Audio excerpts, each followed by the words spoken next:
The gym morning affair. My name is Jessica, and for 2 years I lived the most elaborate lie of my life.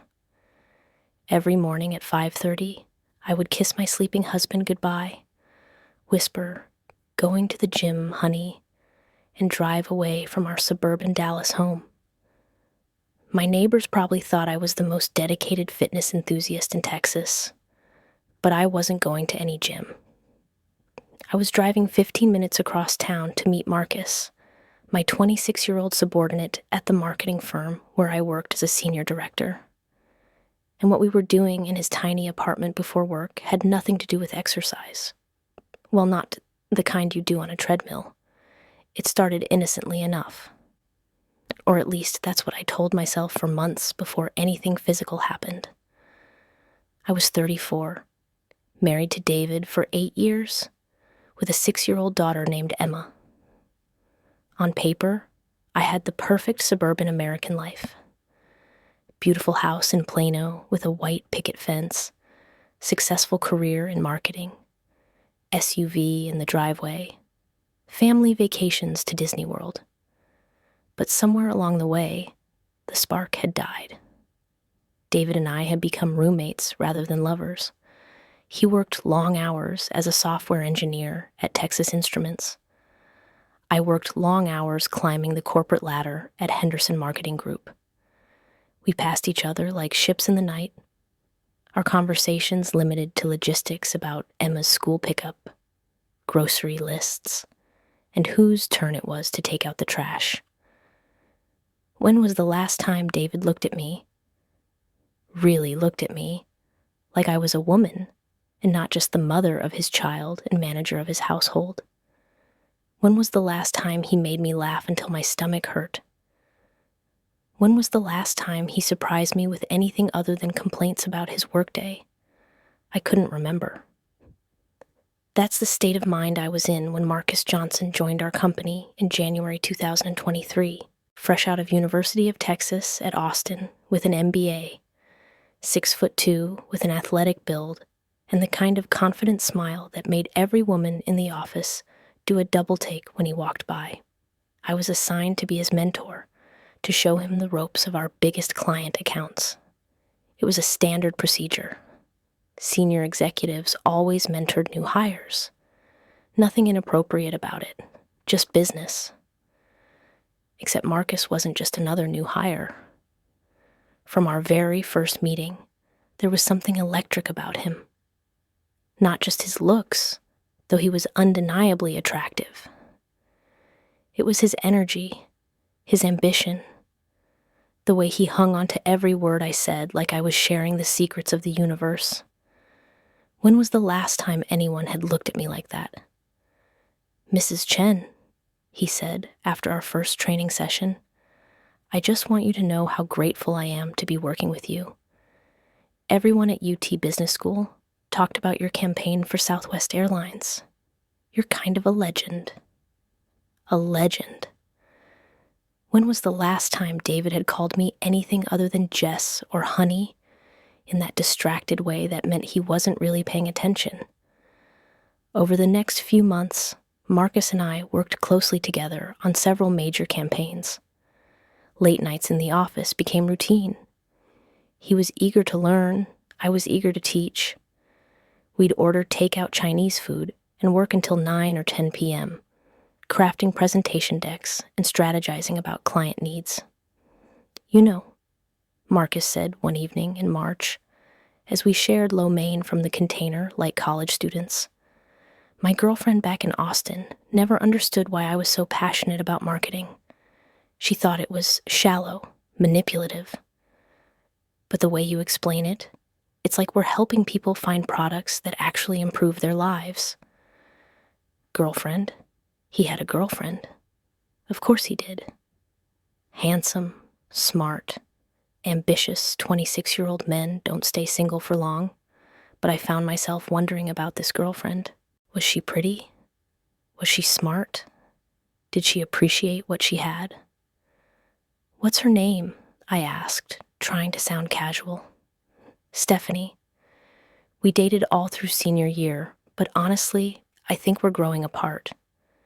Long distance is hard, and she doesn't really support my career goals. She wants me to move back to Austin and work for her dad's accounting firm. That doesn't sound like you, I said. You're meant for bigger things. Marcus smiled at me across our messy desk, covered in campaign materials and empty takeout containers. You really think so? I know so. That's when I should have recognized the danger zone I was entering, when I should have pulled back, maintained professional boundaries, remembered that I was married with a child. But Marcus made me feel alive in a way I hadn't felt in years. He made me remember who I used to be before I became just David's wife and Emma's mom. The first time we kissed was in April, after celebrating a major client win. The whole team had gone out for drinks at an upscale bar in downtown Dallas, but one by one, everyone else had headed home to their families. Marcus and I were the last ones left, sharing a booth in the back corner, talking about everything and nothing. I should go, I said around 11 p.m., but I made no move to leave. Should you? Marcus asked quietly. He reached across the table and touched my hand. Jessica, I hope this doesn't sound inappropriate, but working with you these past few months has been the highlight of my day, every day. Marcus, I know you're married. I know this is complicated, but I can't stop thinking about you. I should have pulled my hand away, should have reminded him about professional boundaries, should have thought about David sleeping at home, about Emma's sweet face when she hugged me goodnight. Instead, I said, I think about you too. He walked me to my car in the parking garage. The lighting was dim, and we were completely alone. When he leaned in to kiss me, I didn't stop him. His lips were soft and eager, and he kissed me like I was precious, like I was something worth savoring.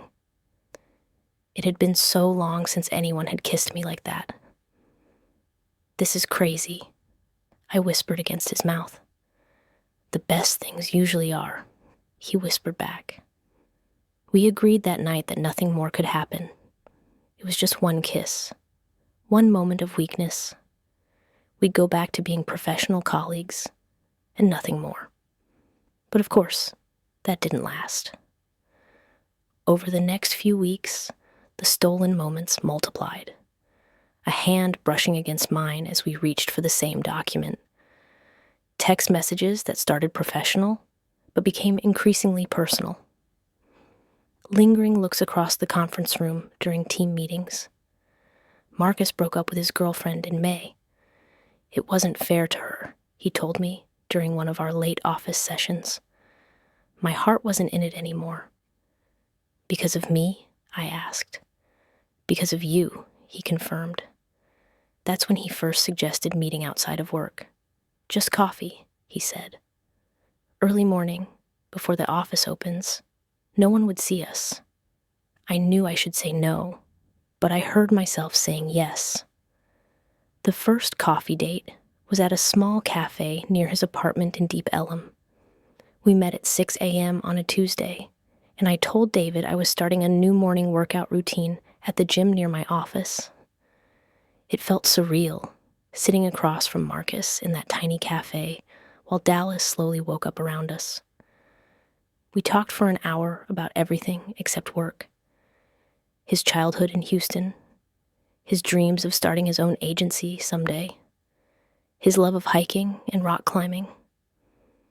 I told him about my college years at SMU, about how I'd once dreamed of being a journalist before falling into marketing, about feeling invisible in my own life.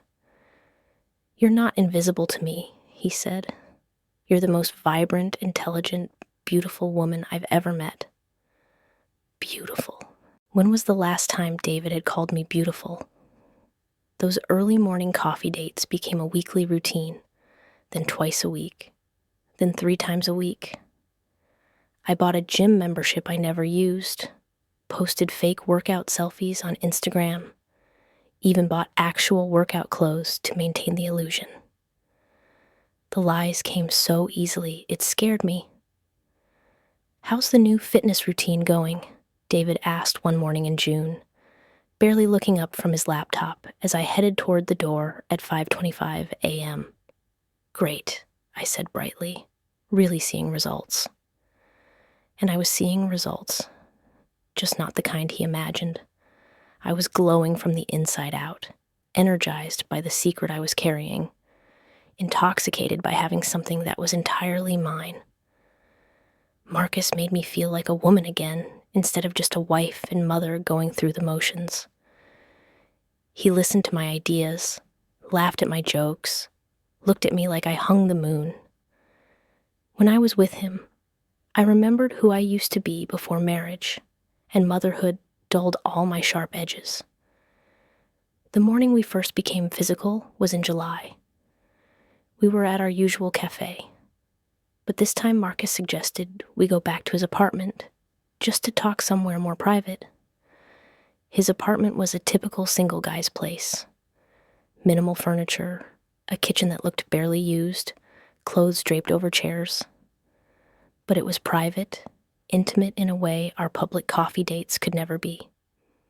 "Jessica," he said as soon as the door closed behind us, "I can't keep pretending this is just friendship." "I know," I whispered. "I can't either." This time when he kissed me, there was nothing hesitant about it. His hands tangled in my hair, and I melted against him like I was coming home after years of being lost. We made love on his couch that first morning, and it was everything my marriage had stopped being. Passionate, urgent, tender. Marcus touched me like he was discovering something precious, like my body was a work of art he wanted to memorize. Afterward, as we lay tangled together in the early morning light streaming through his windows, reality crashed back in. "Oh God," I said, sitting up abruptly. "What have we done?" "Don't regret this," Marcus said, pulling me back down beside him. "Please don't regret this. I'm married, Marcus. I have a daughter. I know, but you're also a woman with needs and desires that aren't being met. There's nothing wrong with that. Isn't there?" He traced patterns on my bare shoulder with his fingertip. "You tell me. When you're home with your husband, do you feel alive the way you do right now?" I couldn't answer that question honestly, without admitting the truth I'd been avoiding for months. That morning marked the beginning of the most intense, passionate, and guilt-ridden 6 months of my life. 3 mornings a week, sometimes 4, I would slip out of my house before dawn and drive to Marcus's apartment. We would make love with desperate hunger, shower together, have coffee, and then drive to work in separate cars. At the office, we were the picture of professionalism. No one suspected anything. Marcus called me Mrs. Chen in meetings. I critiqued his work with the same standards I applied to everyone else. But underneath the professional facade, every glance was loaded with secret meaning. The guilt was eating me alive, but I couldn't stop. Marcus had become my addiction, my escape from a marriage that felt like a prison sentence I'd imposed on myself. With him, I felt beautiful, desired, intellectually stimulated. I felt like myself again. "I love you," he whispered one morning in September as we lay in his bed afterward. "I know it's complicated, but I needed you to know. Marcus, you don't have to say it back. I just needed you to know." But the truth was, I loved him too. Somewhere in those stolen morning hours, I'd fallen completely, desperately, in love with this younger man who saw me as I truly was. That's when Marcus started talking about our future. "Leave him," he said one October morning as we shared breakfast at his small kitchen table. "You're miserable, Jessica. Anyone can see that. Emma would adjust. Kids are resilient. And we could be happy. Really, truly happy. It's not that simple, I protested. Emma needs stability. David's a good father, even if our marriage isn't perfect. Is staying in a loveless marriage really what's best for Emma? Don't you want her to grow up seeing her mother truly happy? It was a seductive argument, but I wasn't ready to blow up my entire life. Not yet. Just think about it, Marcus said. That's all I'm asking. I thought about it constantly. What would it be like to wake up next to Marcus every morning instead of sneaking back home before my family woke up? What would it be like to introduce him to Emma, to build a life together openly instead of in shadows? But the more I fantasized about that alternate life, the more terrified I became. What if Marcus got tired of me once the thrill of the forbidden wore off? What if he decided he wanted someone closer to his own age, someone without the complications of an ex-husband and a child? What if I was just an older woman fantasy for him, exciting precisely because I was unattainable? Meanwhile, at home, David remained completely oblivious.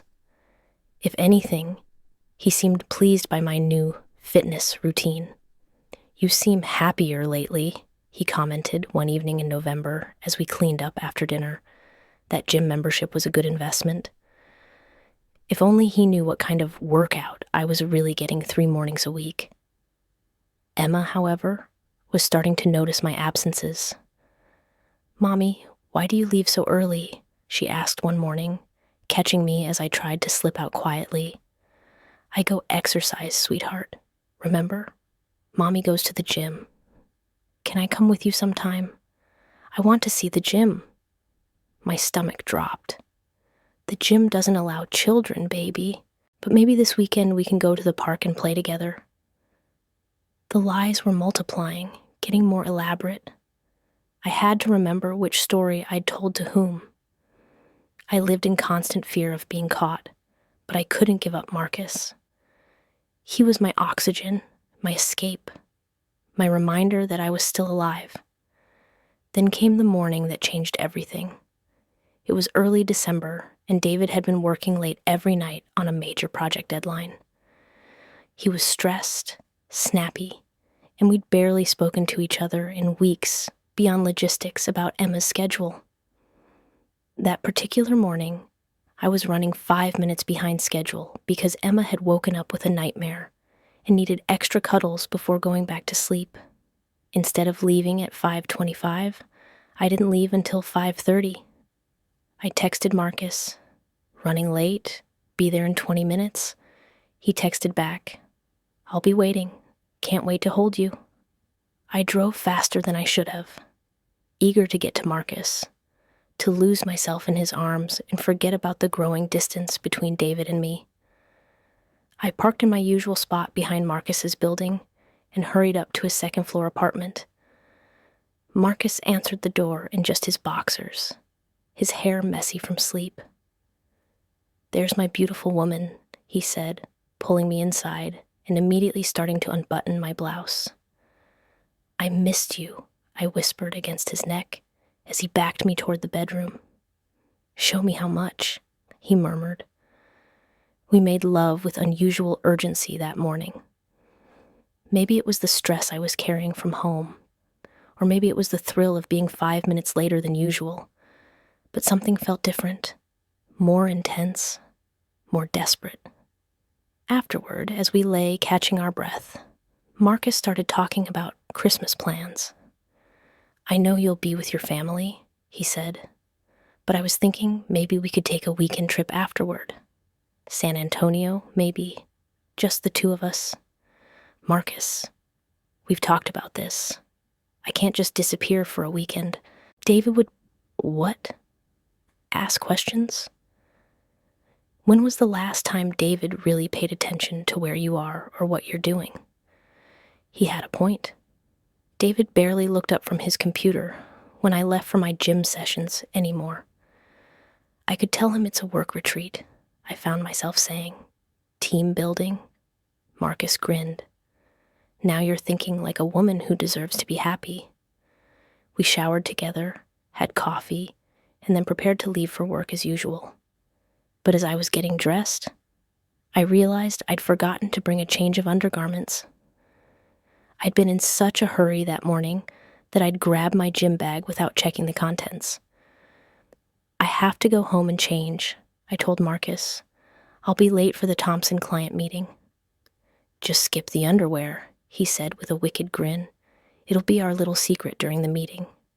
Marcus, be serious. I can't sit through a 3-hour client presentation commando. Then go home. But be careful. You've been lucky so far that your husband is oblivious. I kissed him goodbye and drove home quickly, planning to sneak in through the garage, grab clean clothes from the bedroom, and be back out in 5 minutes. But when I pulled into my driveway at 7:45 a.m., David's car was still there. That was strange.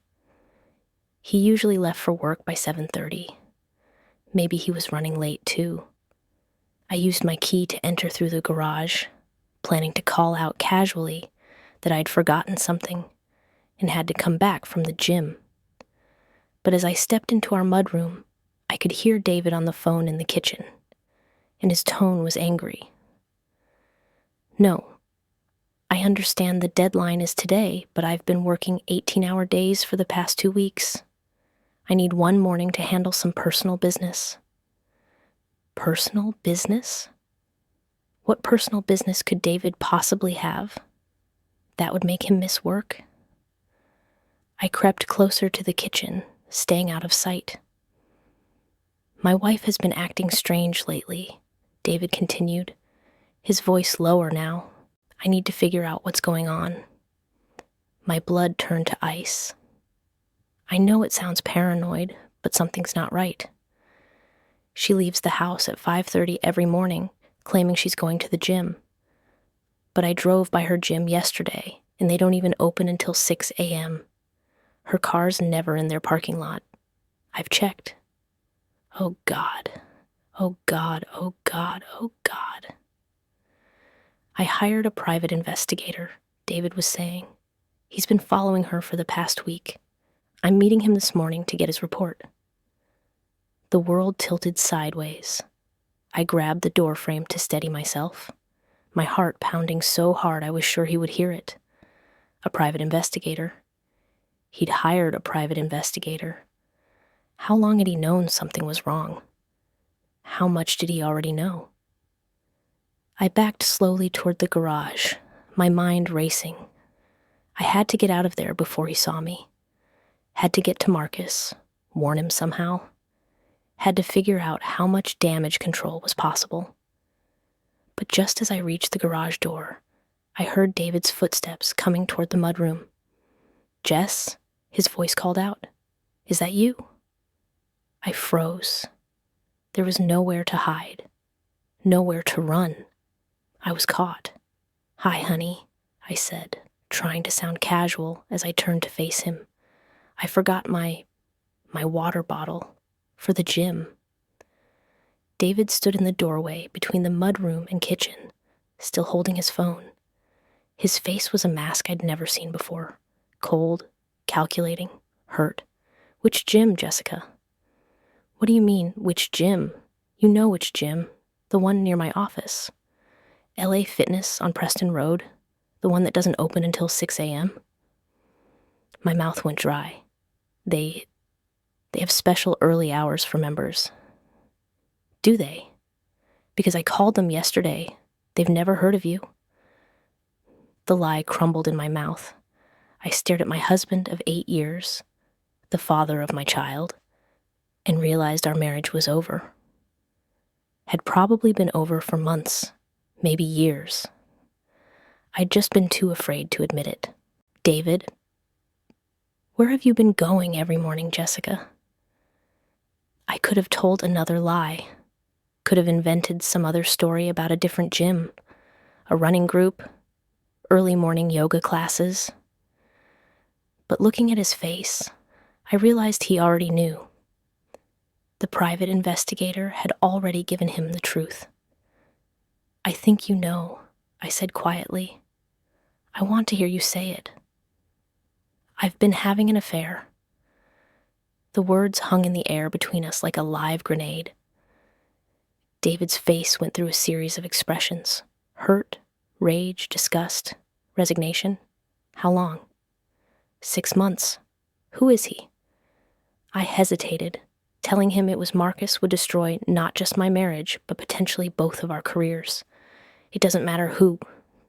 It matters to me. Who is he? Someone from work. Marcus Johnson.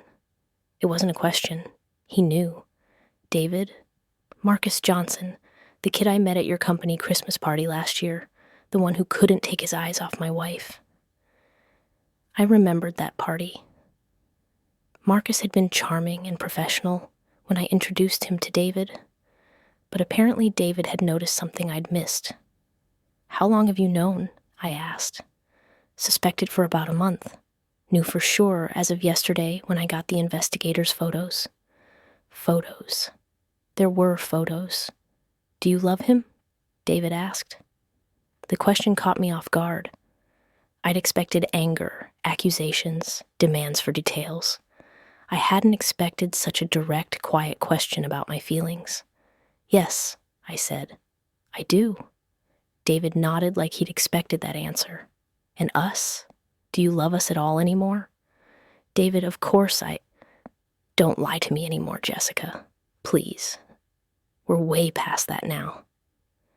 I looked at this man I'd married 8 years ago. This father of my child. This stranger who knew me better than anyone, and yet didn't know me at all. And I realized I owed him honesty, finally.